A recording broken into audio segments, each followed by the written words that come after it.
Hit and Let the record. interviewing begin. Oh boy, oh boy. Am I in focus? Sure. Is my lighting good? Hi there, I'm Nora Dunn, and I'm otherwise known as the Professional Hobo. Welcome to my series where I interview ordinary people who have extraordinary travel lifestyles, travel careers, and travel adventures. Now, I'm really excited about my guest today, but before I introduce him, I'd like to do a little bit of housekeeping, and that would be if you're not already subscribed to this series, please do hit subscribe. And if you like what you see, please leave reviews, comments, and give me a thumbs up. Also, if you're interested in receiving a checklist of 10 things to do before you travel long term, check out in the description. There's a link to hook you up with that. Now, my guest today is none other than Gary Arndt. He's an award-winning blogger and travel photographer who has been traveling around the world since 2007. His travels have taken him to over 130 countries, and he has also visited over 400 UNESCO World Heritage Sites and all 50 states. His blog, Everything Everywhere, is considered one of the best travel blogs in the world. It has been recognized by Time Magazine and the North American Travel Journalist Association, to name just a few. He's also one of the most awarded travel photographers of the decade. Both the SATW and NATJA, which are associations for travel writers and photographers, have named him Travel Photographer of the Year, and he's a 3-time Lowell Thomas Award winner. Now, Gary's also big into podcasting, and we're going to talk about this today. Since 2009, he's been the co-host of This Week in Travel, an award-winning weekly podcast that covers travel industry news. More recently, Gary writes and produces a daily podcast called Everything Everywhere Daily, which features stories about people, places, and things from around the world. Gary's also an accomplished public speaker and has spoken on topics related to travel and new media on 6 continents. I feel like, Gary, we're done. I think that's pretty good. Thank you very much, Gary, for coming, and goodbye. I think you should add that animals and children love me. Perfect. Excellent. Now, you and I actually started traveling around the same time, but which of course was in the pioneer days of things like travel blogging. So we were only vaguely aware of one another, but we were very close to one another as well. Like I think you were leaving Hawaii just as I was arriving in Hawaii, where I stayed for 6 months, and you were off traipsing around Polynesia. So before we get into business and podcasting and remote work and all that sort of stuff, why don't you share your origin story and how you came into full-time travel? Oh, it started being bit by a radioactive spider. And As all good travel stories should start. no, a lot of people, they traveled a lot growing up, and I did not at all. My family would occasionally go on like a summer road trip, and that was about it. I never saw saltwater till I was 21 years old. Wow. And I distinctly still remember it. I was in Washington State. We had flown in for the national debate tournament my senior year of college. And we were in a van and we were driving past this park in like Puget Sound. And I saw the water and I was like, stop the van, stop the van. And they're like, what? So they pulled over. I opened the door, I run out, and I tasted the water because I needed to verify that it was salty. Salty. Because I had never experienced water with salt in it like that. So yeah, I never really went anywhere. And then in 1999, I had an internet company that I started in the 90s, and I sold it to a big global company. And I basically conned them into sending me around the world to talk to their various offices about internet stuff. So in January of 1999, I did an around the world trip. It was a 3-week trip, and I went to Tokyo, Taipei, Singapore, Frankfurt, London, Paris, and Brussels. In 3 weeks. And yeah, I mean, Okay. this is a business trip, but I got to see some stuff. And while on this trip, I actually set up a website because that's what I did for the people back in the office. And I had a really early digital camera that took like 1 megapixel photos. I took some shots of that, and that was really my first time traveling anywhere. And I remember the very first night that I landed in Japan, I was jet lagged and it was up late. And I just stayed up all night watching Japanese soap operas on TV and game shows. And I didn't know what I was watching, but I was just fixated by it and all the little things that were different and everything else. And I took a couple trips, but in 2005, I came up with this idea I had started another business after I sold it, and I went back to school for a couple years. And the climate at that point, it was just after the dot-com bubble burst, wasn't really good for starting a new business. And I didn't know what to do. And so I came up with this idea of selling my house and travel around the world. There's no reason I couldn't. I had some money. I wasn't married. I didn't have kids. So why not? But it took me about 18 months to tie up all the loose ends, to sell my house, to pack everything up. And then I hit the road in March of 2007. And I was in Hawaii in probably it was April, beginning of April of 2007. And I spent, I think, 3 weeks in Hawaii. And I basically spent 9 months crossing the Pacific Ocean. And did you have a plan when you were traveling around the world? Go west. That was the plan. And there really was no more plan. I I was the kind of kid growing up that would read the encyclopedia, like literally, or an almanac. And I was always fascinated by these little countries. So I wanted to go there first. And that's why I spent so much time in the Pacific. But yeah, I kind of made it all up as I went along. And I think that when I started, like a lot of people, I read a lot of stuff. I read, 1,000 Places to See Before You Die. And you evolved, oh, I want to go here. I want to go here. And then when you actually start traveling, that takes a lot more time than just coming up with a list of stuff, right? Yeah. The world is big. And I don't think you really can appreciate how big it is until you've actually been around it a few times.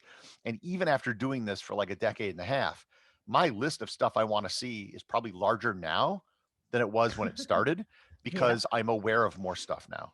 You probably took more time to go around the Pacific Islands than most other people that I know. Do you have any observations from your time there? The weather's nice. The people are really nice too.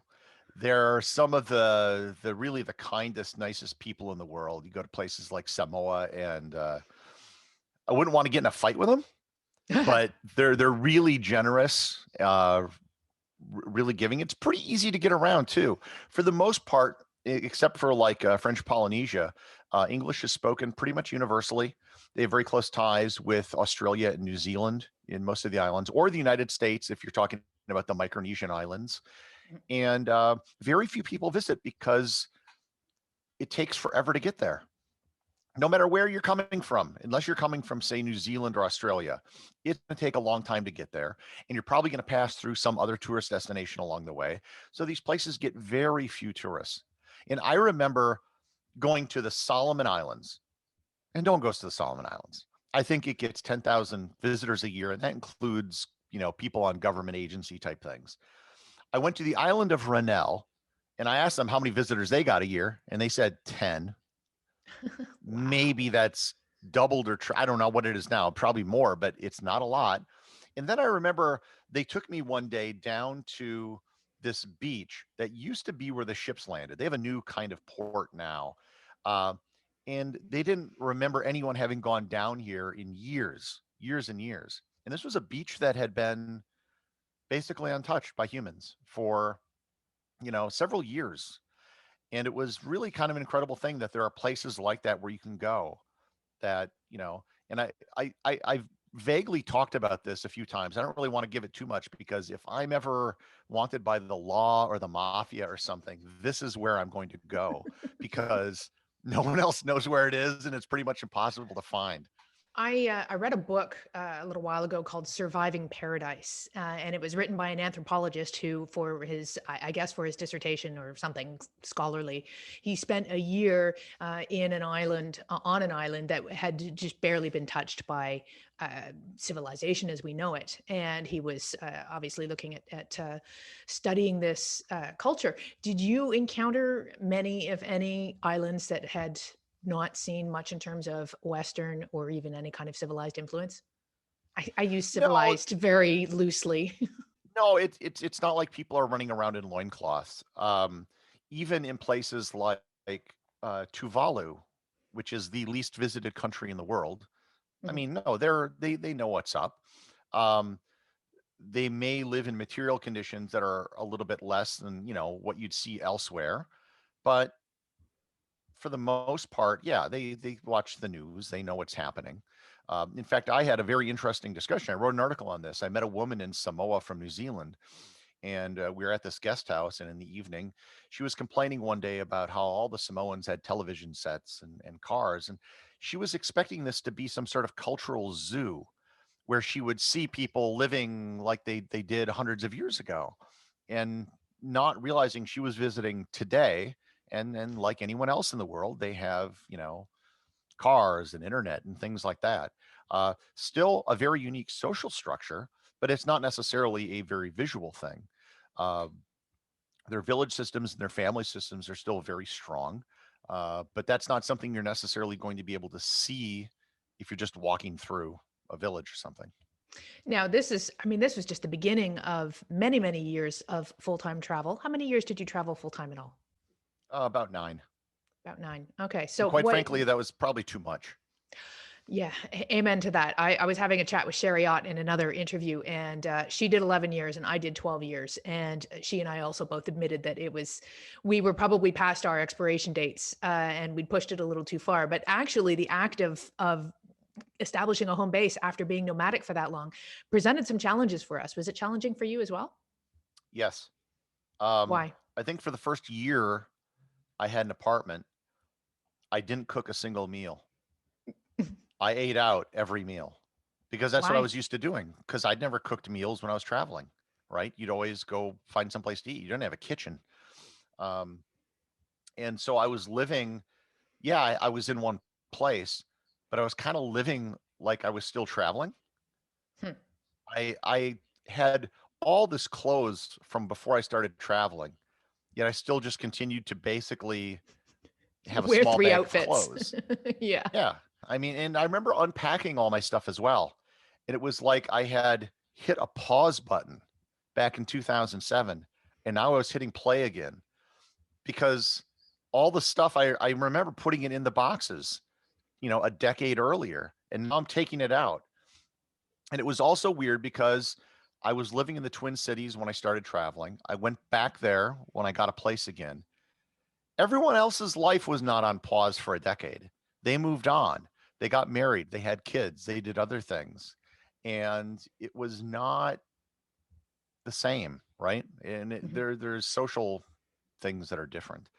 Yeah, I'm reading between the lines that that was a challenging time. Were your friendships and family relationships affected by your absence? Yeah, I mean, I don't know how that couldn't be, right? When I first started, I had a lot of people. Like I had a party. It was kind of a farewell party. And I had so many people like, "Oh, we're gonna come see you when you're traveling." In 10 years, the number of people that did that were 0. Yeah. Uh, I too was surprised at the number of people who did not come to see me. However, I will say in some cases, some of my friendships and relationships strengthened when I left because we made a more concerted effort to stay in touch. So when we lived in the same city, we might only talk every few weeks and see each other. I mean, scheduling coffee was like a science experiment, and trying to find a time when both our schedules would correlate.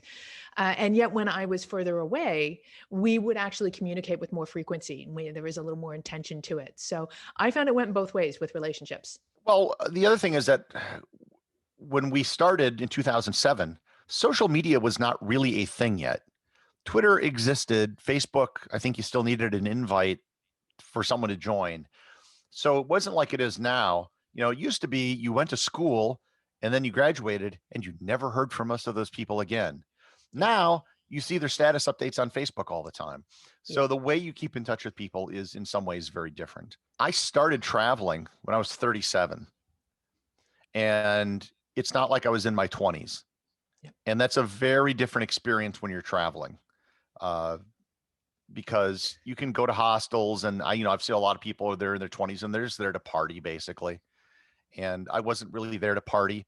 And it's not like there's a lot of people that are your age. So your options are kind of keep to yourself or be the creepy old guy. And well, it's true though. I So mean, did you stay mostly in hostels? Was that your style of travel? sometimes I would never stay in a dorm room. It's because Okay. I'm too old for that crap. And but usually it would be lower end guest houses, the 2-star hotel type thing. Uh, a cheap place where you can get a room. And what was your pace of travel through the full-time travel years? How quickly did you move? So I was in Japan for I think 45 days, month and a half. I was in Vietnam for a month and a half. I've probably spent close to 6 months total in Australia on various trips, with the first trip being about 3 months. And a month of that I was in Melbourne, just hanging out in Melbourne. Uh, so it depends. Sometimes, but I found that, in late since I've gotten my own place, I tend to go on a trip, I travel, I go back. So it's not Yeah. like I'm just sort of hanging out as much. That's a really good point, and that'll be a good segue into what it's like to travel full time, concurrent to building what ended up being one of the world's leading travel blogs, and also honing your skills as a travel photographer. How was it to build a business remotely while traveling full time? So early on, I noticed I dubbed it Gary's paradox because I wanted to name it after myself. That you can travel and you can blog, but you cannot do them simultaneously. Mhm. Meaning you can be out exploring the world and seeing cool things, or you can sit at a computer, but you can't do both. So you have to sort of just switch gears on and off between exploration and content creation. And that's kind of now it changed a little bit with the rise of smartphones, because when I started, it was in that period right after Steve Jobs announced the iPhone and before it went on sale. So there were no smartphones when I started traveling. Yep. And even I remember in late 2007, I was in Tokyo and I went and bought an iPod Touch, which was the iPhone that's not an iPhone. Yeah, I had And one of I those. thought it was the greatest thing in the world. I wrote an So article about it. I high was like, tech. this like I don't need so many different things now. This is fantastic. And it's only gotten better. And so you can, to a certain extent, be sharing social media stuff while you're traveling. Uh, but still, I think you kind of have to do one or the other. And traveling can be tiring, Mhm. and so I've kind of put a limit when I'm in a place to try to limit to like 4 to 5 hours of exploration and seeing stuff a day. Mhm. And a lot of people think, oh, well, if I was on vacation, I'd be doing it. It's like, no, there's a limit. Maybe if you're only going to be there for a short time, you can do that. But if it's long term, you kind of have to put a limit on what you do every day. Well, and the key word there is vacation. Sure, if you're on vacation and not working, of course you're going to fit more into a day. And you're also, most people who are on vacation are working with very limited time periods. They're only there for 2 weeks. So, of course, they can go hard. But when it is a full time lifestyle, as it was for you for 9 years, yeah, of course you're going to need to pace yourself. I am actually surprised at how quickly you did go. I found, I mean, you said you spent 45 days in Japan. I'm willing to bet that, though, that you were changing locations a fair bit within the country. Yeah, that was And everywhere from Okinawa up to Nikko. So yeah, I spent 45 days in Japan in one place. And that was fast for me because, again, because I needed the time to work as well as the time to explore. well, I think the other thing was, you've kind of pinned yourself as a digital nomad, right? Someone who's living overseas, working, doing stuff. Mhm. I really have always thought of myself first and foremost as a traveler or a tourist. I wanted to go see stuff. And that's how you know, went to so many UNESCO World Heritage sites. Mhm. I'm the guy that like, oh, we got to go see this thing. We got to go see that thing. And I have the long list. I would be the dad that wants to annoy you going to all the historical sites. And that still is the kind of stuff I want to do. And so I do kind of get antsy and I do want to go if there's something that's, oh, well, this is only a 4 hour train ride away. I'll go see that. And so I think, yeah, compared to someone like you, is probably moving faster compared to someone who's on vacation, probably moving a little bit slower. I did a couple extended stays where I would stay for like a month. Like I got off the bus from Phnom Penh and Saigon, and I just stayed there a month.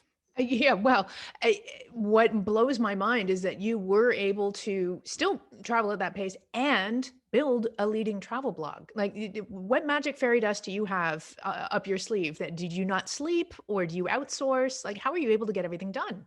Or are you just extremely efficient?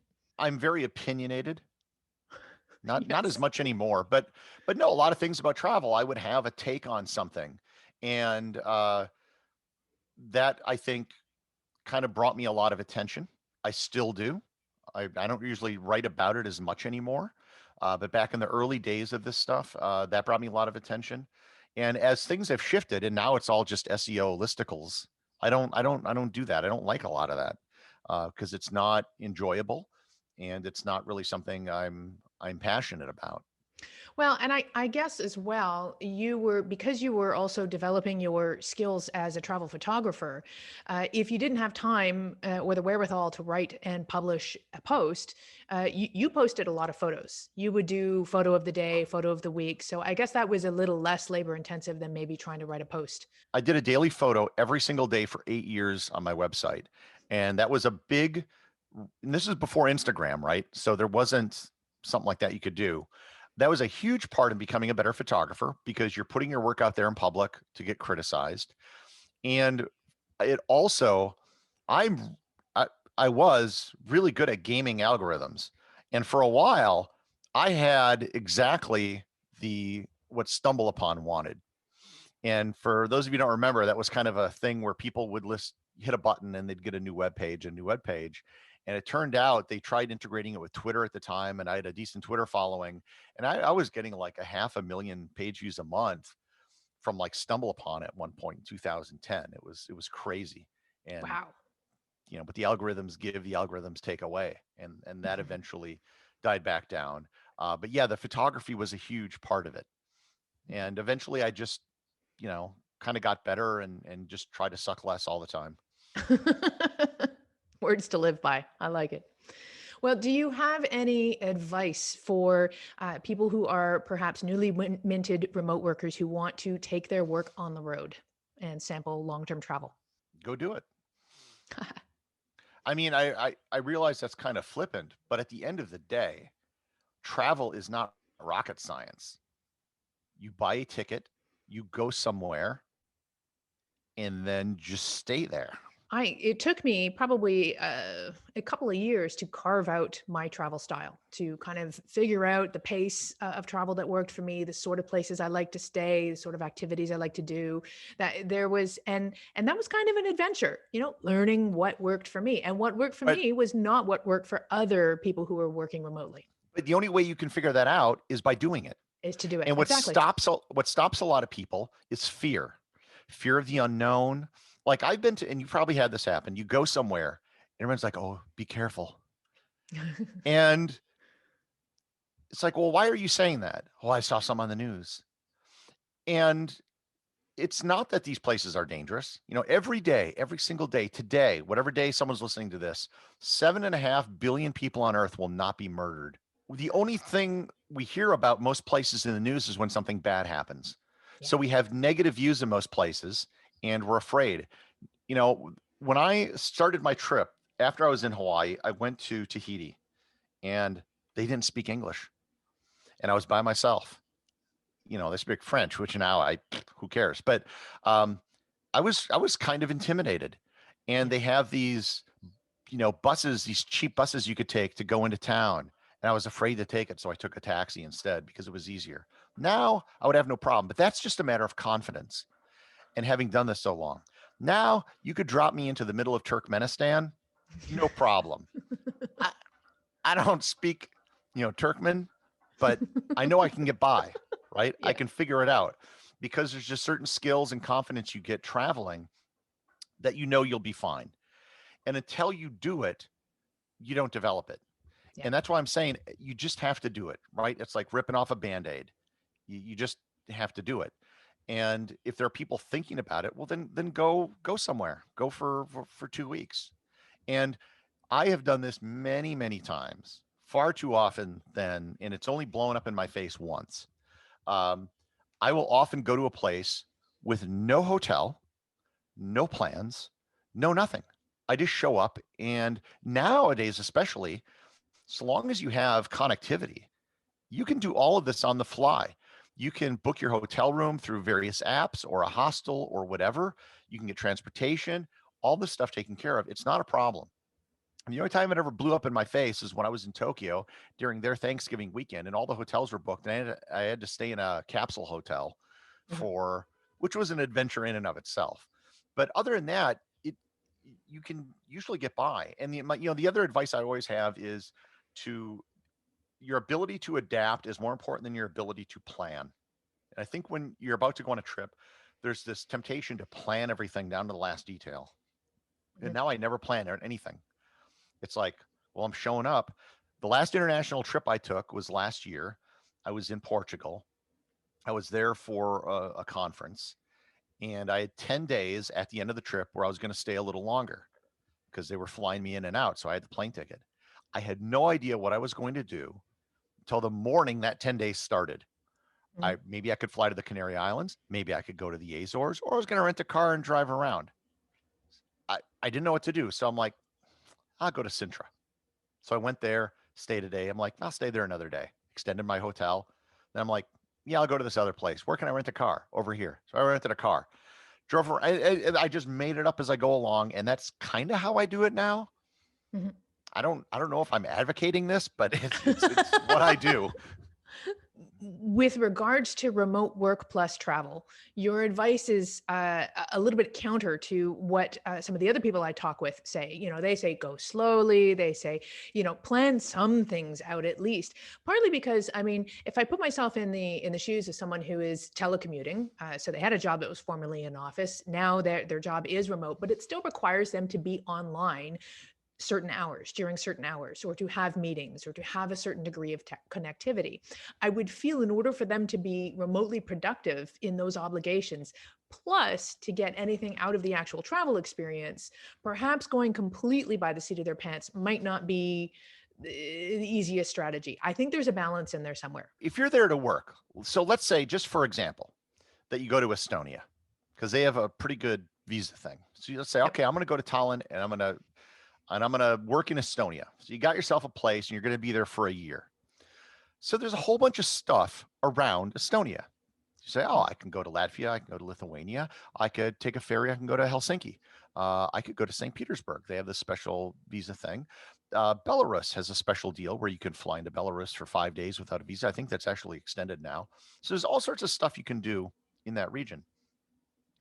When we're at home, people shockingly never do anything.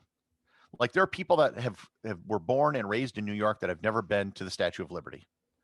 And that's the case because they grew up there and they could do it any time. And so they never end up doing it. So when you're living in a place like that and you're not a local, you can say, okay, well, this weekend, let's go to Helsinki. This weekend, let's go to Lithuania. This weekend, we're going to go, take a car and drive around whatever you want to do like that, but then just have these side adventures. And even those can be spontaneous and you don't have to have a set plan. So I think that's a great strategy, is to go somewhere, base in that place, and do your side trips, do the weekend trips. And that's where you can get as impulsive as you want. And that's where you can choose your own adventure, but then also have the time and energy to be able to do the work. So that sounds like a really great way to take advantage of a remote work visa. Or you can take your laptop with you and go work in Helsinki for a week or something like that. Yep. And then in the evenings, just go and do whatever. So yeah, I mean, it depends on the job and how you want to do it. But there's always going to be cool stuff to see. I'm sure I need not tell you that 2020 completely obliterated the travel industry, and left you and I and a lot of other people whose livings depended on travel in the lurch. And a lot of travel content creators, or a lot of really anybody involved in travel, pivoted.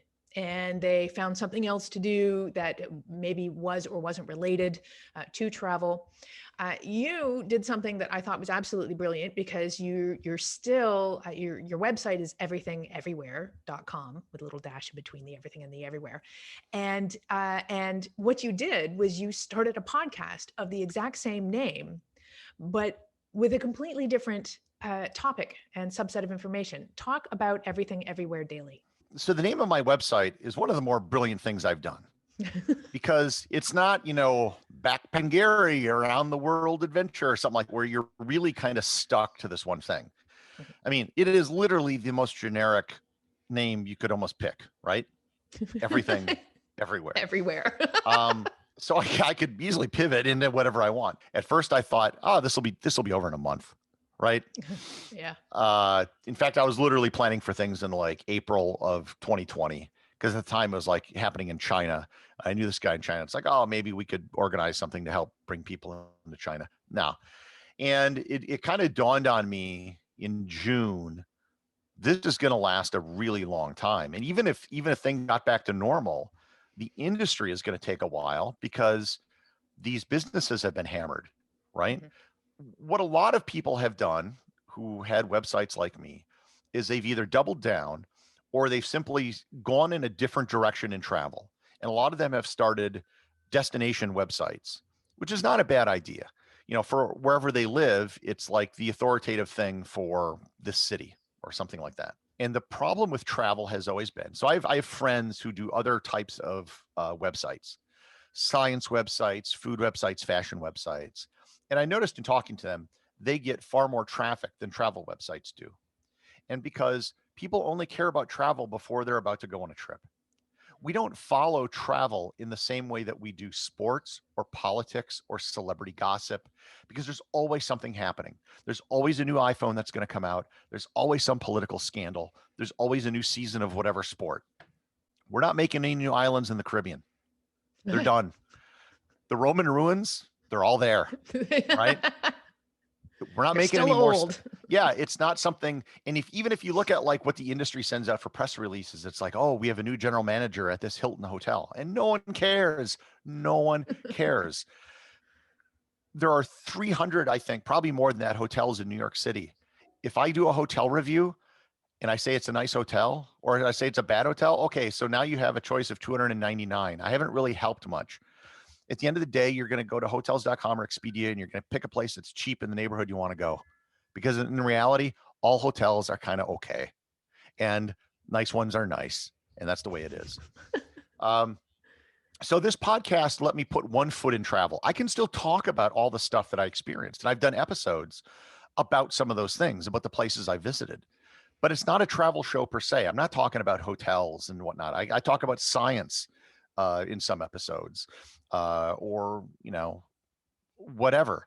So I can still talk about travel, and I'm working with some travel brands still, but I can reach a much wider audience than if it was just a plain old travel show.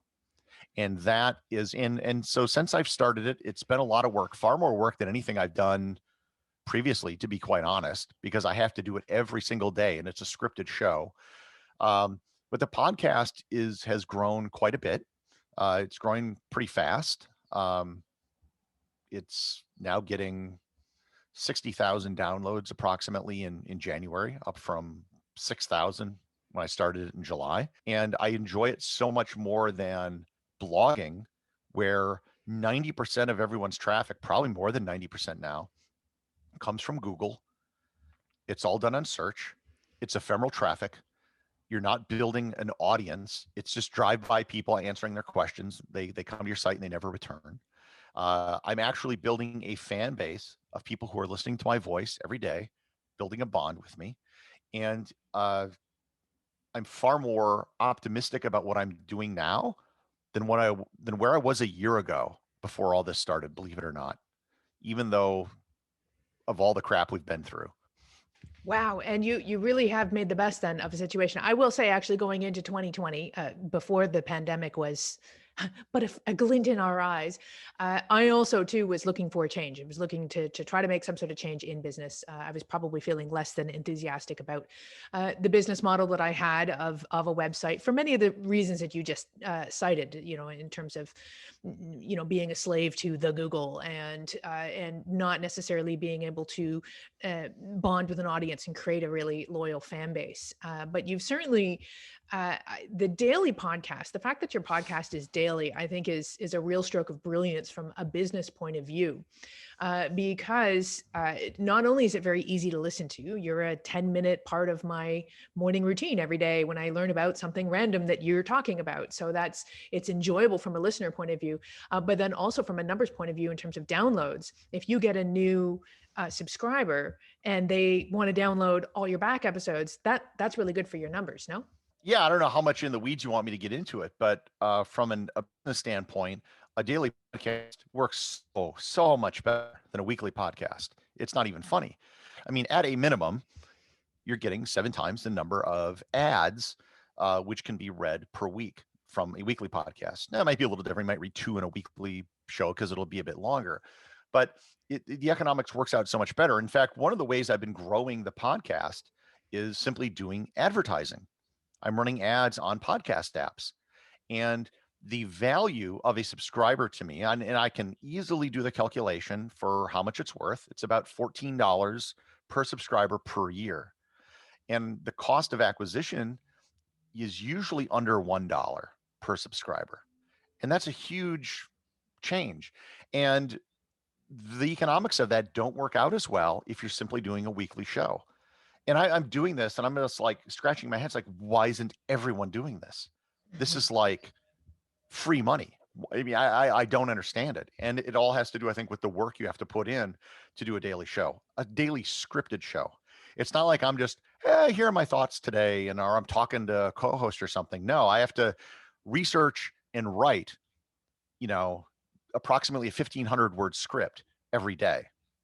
And the other good part about this, the podcasting aside, is so today I'm writing show number 206 since I've started this. So I've easily written somewhere between, I don't know, 250,000 to 1/3 words in scripts since I've started doing this. And eventually I'm going to be repurposing this into books. I just need to find the time, or I'm going to have to hire someone to do it, because my priority right now is just making more stuff. And I think that's kind of what I have to do. But there's a lot of stuff I can be doing with this content that is not just the podcast.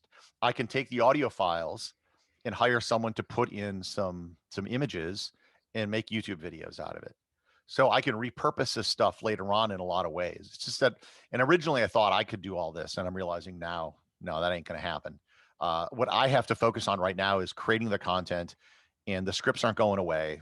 The audio files aren't going away. So I still have all that stuff, but it all can be repurposed at a later point. Well, and you're absolutely right in that the X factor that sets you apart, or that sets your podcast apart, is the fact that it's daily, and that's obviously what is contributing to your exponential growth. But also, like you said, it's a lot of work to do something daily, and it's not like I'm doing anything else. I mean, well, yes, for now, but what happens when travel does pick up again? How are you going to be able to take this on the job? Is podcasting something you can do remotely? Absolutely. I just bring the microphone with me. But here's how I thought of it. I've traveled a lot. Okay. A lot. I'm good for a while. I don't, yeah. Like everyone says, oh, you must really want to travel again. It's like, yeah, I do, but it's like not going to kill me if I sit and do this for a while. The business that I had of my website and social media was kind of a half-ass business, to be completely honest, right? I had started a business previously that did really well.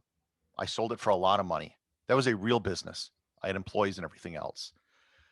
What I had with my website and everything else was not a real business in the same way that was a real business. It was me earning money, but it wasn't something that was a thing that I could sell and grow.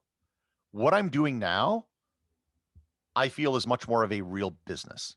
And so if I have to put travel on hold for a while, that's fine. But my ability, for example, to sell tours at some future point when we can do that again is so much better now. It's not even funny. I've been podcasting for over a decade. We did This Week in Travel, and This Week in Travel did fine. But if you look at the numbers of This Week in Travel compared to, say, my following on Twitter or Instagram or the website or whatever, it was always the smallest in terms of numbers. If I wanted to impress you with a big number, I wouldn't have used the podcast. But whenever I met readers in person, the first thing they always mentioned was the podcast. And why is that? Because they could hear my voice and they could develop a deeper bond with me than what you could get through looking at a very nice travel photo or reading an article. Now I am growing that thing. And so, and I know I've talked to you about this online. In the past, I've run tours, and it was the typical, okay, we're going to land in this city, and then we go to this city, we go to this city, we go to this city, and then we wind up in this city and we leave. What I'm thinking now is I've been finding all sorts of stuff in the process of researching stuff for the show to do okay, we're going to go to Rome and we're going to stay in Rome for 10 days. And we're going to see all the stuff no one gets to see. Because I have connections in the travel industry now and knowledge of a lot of these things to go see some very cool things that most tourists don't get to see. So yeah, we'll go do the Trevi Fountain day one, get that out of our system. We'll go see the Colosseum. But there are tombs beneath the altar of St. Peter's in the Vatican. There's an old Roman cemetery. That's why it was built there, and almost no one goes in there. It could be seeing the Palace of Nero that was discovered after World War II, where the stuff had been buried for 2,000 years, and all the artwork and the paint inside is like almost like it's fresh.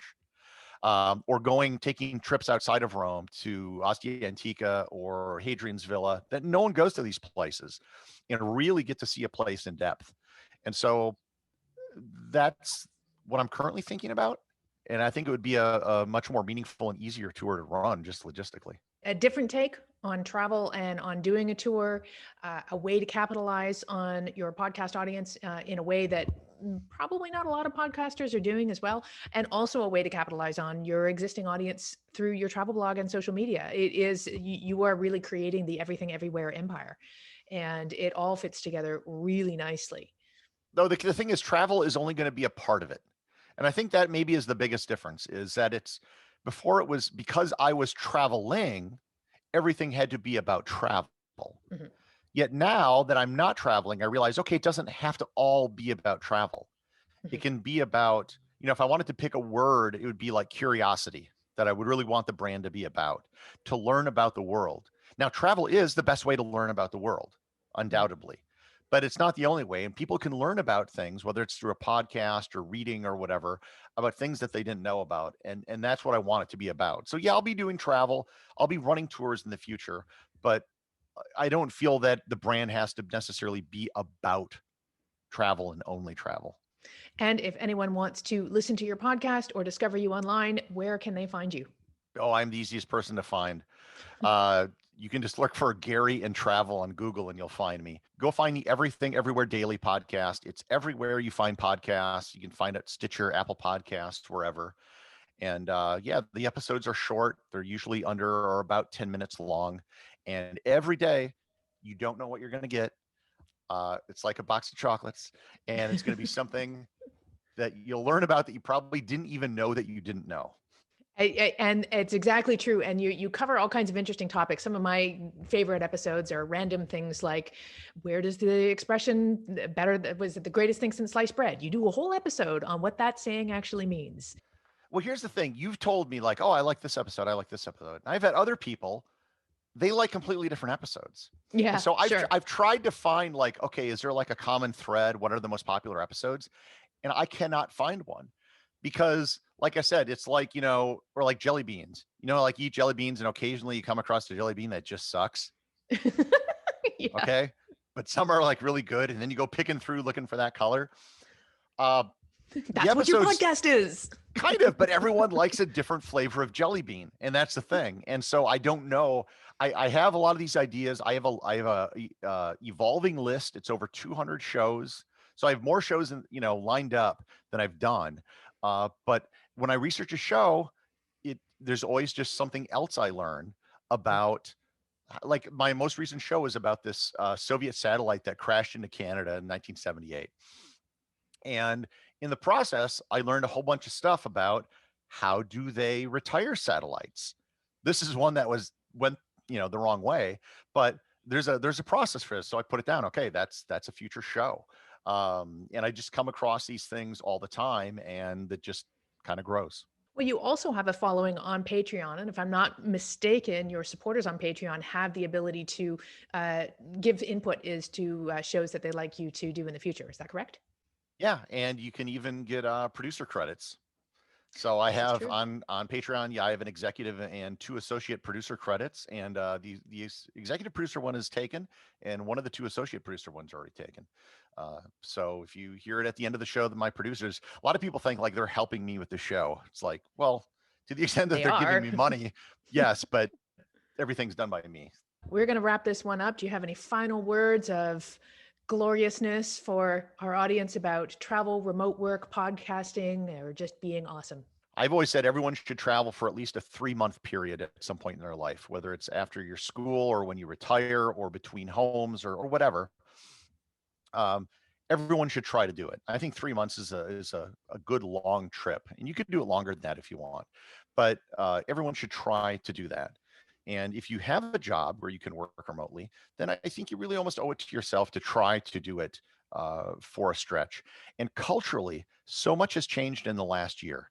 I think if you had brought this idea up to your boss a year ago, they might have, ridiculed it and said, absolutely not. Now they probably don't care. And, if you're going to be remote, then it doesn't matter where remote is. So I think culturally, things have really improved for people that want to work remotely. Thank you very much, Gary, for sharing your brilliance with us for the last hour. Gary Arndt of Everything Everywhere and Everything Everywhere Daily. Like he said, you can just find him by searching Gary and Travel, but you can also find him at Everything Everywhere Daily on your podcast, Potter. Thank you for joining us again. My name is Nora Dunn, otherwise known as the Professional Hobo. Ciao.